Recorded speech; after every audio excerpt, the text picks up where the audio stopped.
Hello everyone, welcome to Home Cooking with me Hema Subramanian.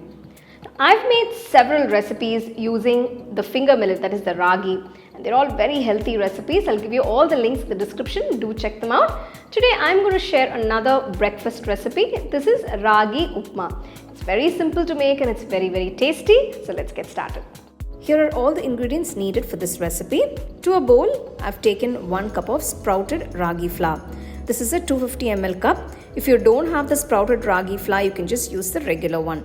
To this, gradually add water and mix the flour. You don't need to knead it like a dough, just mix the flour with the water, that's enough.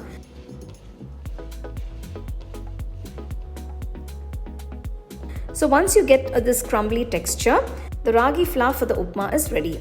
We have to steam cook the flour. Now I'm going to steam cook this in an idli steamer. To a steamer plate, apply some oil and spread out the ragi flour evenly. I've already added some water to the steamer and it's boiling now. Place the plate in the steamer, close it and let it steam cook for about 10 minutes. The stove should be on medium throughout. After 10 minutes, open the vessel and you can see the flour has been beautifully cooked. It's nice and soft and very aromatic. Transfer it to a bowl and keep this aside.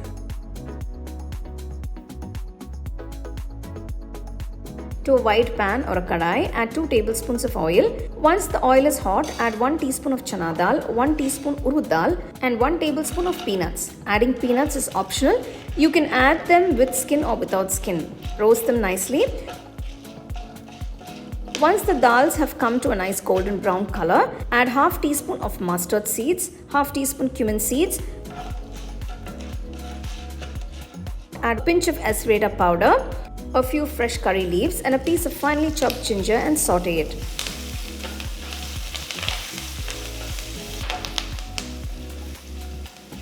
To this add 1 onion finely chopped. Next add 6 green chilies slit. You can adjust the quantity of the green chilies according to your taste. Saute it all together. Add a quarter teaspoon of turmeric powder and 1 teaspoon of salt and mix everything well. I've made several upma recipes. I'll give you a couple of links in the description. You can check them out as well. So if you can see, the onions are cooked well. Now I'm adding half cup of freshly grated coconut. Adding this coconut will enhance the taste of the upma. Next, add the steamed ragi flour. Just mix it all together. It's already steam cooked, so you don't have to cook it too long.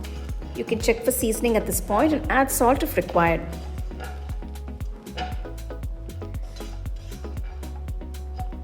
Finally, finish off by adding a teaspoon of ghee. It will definitely enhance the flavors of the upma.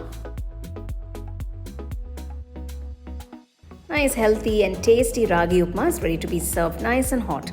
2 important tips for a tasty upma is do not steam cook the ragi flour for more than 10 minutes. And while adding the steam cooked ragi, do not saute it for more than 2 minutes.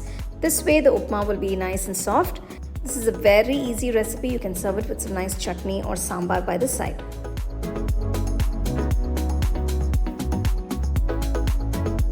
It's time to taste this simple yet delicious ragi upma.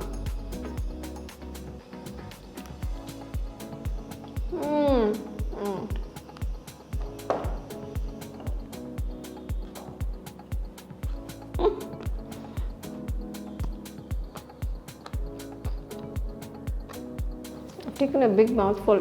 Oh my god. The ragi upma is so wholesome and so tasty. I have served it with coconut chutney and sambar by the side, but you can enjoy it with any chutney or side dish of your choice. So do give it a try and let me know how it turned out for you guys and share it with your family and friends. So for more exciting and wonderful recipes, subscribe to my YouTube channel and click on the bell icon to get your notifications.